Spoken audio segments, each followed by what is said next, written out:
అన్నదాతలను రేవంత్ సర్కార్ మోసం చేస్తోంది. ఎకరాల భారీగా రైతు భరోసా వేస్తోంది. దీంతో మిగతా రైతులు ఆందోళన చేస్తున్నారు. రంగారెడ్డి జిల్లాలో పలు మండలాల్లో రైతు భరోసా నిలిపివేశారు. 9 మండలాల రైతుల ఖాతాలో రైతు భరోసా జమ చేయలేదు. వ్యవసాయ మంత్రి తుమ్మల నాగేశ్వరరావుతో మాజీ మంత్రి సబితా ఇంద్రారెడ్డి సమావేశమయ్యారు.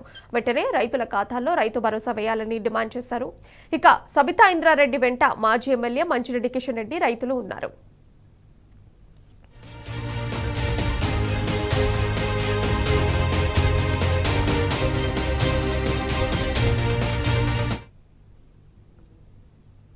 ఇమీడియట్గా ఏమనుకుంటారంటే అసలు వ్యవసాయమే ఉండదు, ఇక్కడంతా కూడా రియల్ ఎస్టేటే నడుస్తుందనే అపోహతో చాలామంది ఉంటూ ఉంటారు. కానీ ఇక్కడ కూడా చాలామంది రైతులు ఇప్పటికీ చిన్న సన్నకారు రైతులు అర్ధ ఎకరా 1 ఎకరా 2 ఎకర్స్తో ఉన్న రైతులు చాలామంది కూరగాయలు పండించుకుంటారు. కేసీఆర్ గారు ప్రభుత్వం వచ్చిన తర్వాత అయితే రైతు బంధు పడడంతో ప్యాడీ పండించుకుంటున్న సందర్భం కూడా ఉంది. కానీ కాంగ్రెస్ పార్టీ గతంలో ఎన్నికల కన్నా ముందు 2 పంటలకు ఇస్తారా 3 పంటలకు ఇవ్వాలని డిమాండ్ చేసిన కాంగ్రెస్ పార్టీ వాళ్ళు అధికారంలోకి రాగానే కేసీఆర్ గారు 10,000 ఇచ్చారు, మేము 15,000 ఇస్తామని మాట్లాడిన వాళ్ళు ఈరోజు అధికారంలోకి రాగానే అర్బన్ మన రంగారెడ్డి జిల్లా చుట్టుపక్కల 9 మండలాల్లో ఉన్న రైతులకి ఈరోజు రైతు బంధు ఆపేయడం జరిగింది. ఖచ్చితంగా అన్ని మండలాల్లో ఉన్న అందరు రైతులకు కూడా రైతు బంధు వేయాలనే డిమాండ్తో ఈరోజు మంత్రి గారిని కలవడం జరిగింది. అగ్రికల్చర్ ఆఫీసర్స్ నుండి రిపోర్ట్ తెప్పించుకోండి. అగ్రికల్చర్ ప్రతి మండల్లో ఒక అగ్రికల్చర్ ఆఫీసర్ ఉన్నారు. ప్రతి రైతు వేదికలలో రైతులు ఎవరు అగ్రికల్చర్ చేస్తున్న రిపోర్ట్ రైతు వేదికలలో ఉంది. కాబట్టి అందరికీ కూడా ప్రతి ఒక్కరికి ఈ రైతు బంధు వేయాలని ఈరోజు రంగారెడ్డి జిల్లా తరఫున డిమాండ్ చేస్తూ ఉన్నాం.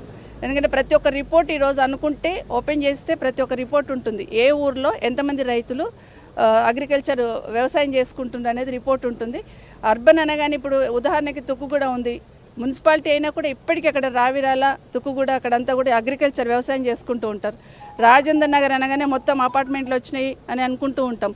కానీ ఇప్పటికీ అక్కడ శంషాబాద్ కానీ రాజేంద్ర నగర్ కానీ ఇప్పటికీ నార్సింగ్ దగ్గర అయితే వట్టినాలపల్లి ఖానాపూర్లో మంచిర్యాలలో ఇప్పటికీ వ్యవసాయం చేసుకుంటూ ఉంటారు. అట్లాగే అబ్దుల్లాపూర్ మెట్ల హయత్ నగర్లో ఏదో ఒక గ్రామంలో ఇప్పటికీ వ్యవసాయం మీద ఆధారపడి జీవిస్తున్న కుటుంబాలే ఉన్నాయి.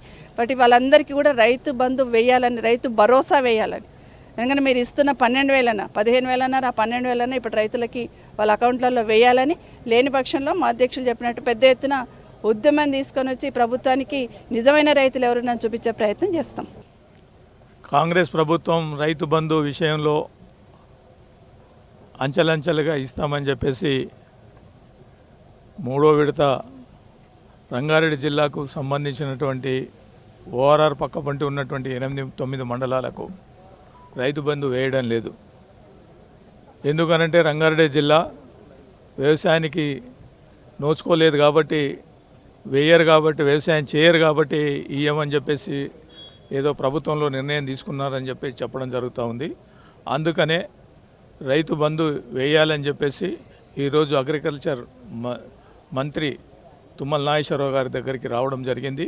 వారికి గౌరవనీయులు సబితా ఇంద్రారెడ్డి గారు మేము అందరం కూడా వచ్చి రిప్రజెంటేషన్ కూడా ఇవ్వడం జరిగింది.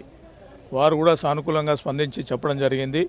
9 మండలాల్లో నేను అధికారులతో మాట్లాడతాను, అన్ని విధాలా చూస్తామని చెప్పేసి కూడా వారు చెప్పడం జరిగింది. కాబట్టి రిప్రజెంటేషన్ 9 మండలాలకు సంబంధించినటువంటి 60,000 ఎకరాలకు అగ్రికల్చర్ సంబంధించినటువంటి వ్యవసాయం చేసినటువంటి పంటలకు రైతు బంధు ఇవ్వాలని చెప్పేసి రిప్రజెంటేషన్ చేసి వారికి చెప్పడం కూడా జరిగింది.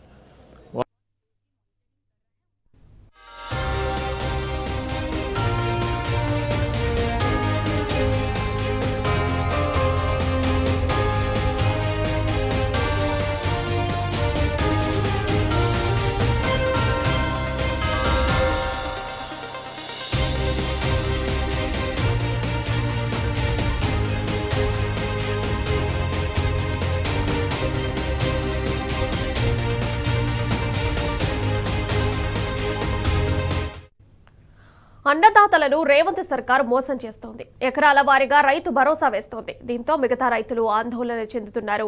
రంగారెడ్డి జిల్లాలో పలు మండలాల్లో రైతు భరోసా నిలిపివేశారు. 9 మండలాల రైతుల ఖాతాలో రైతు భరోసా జమ చేయలేదు.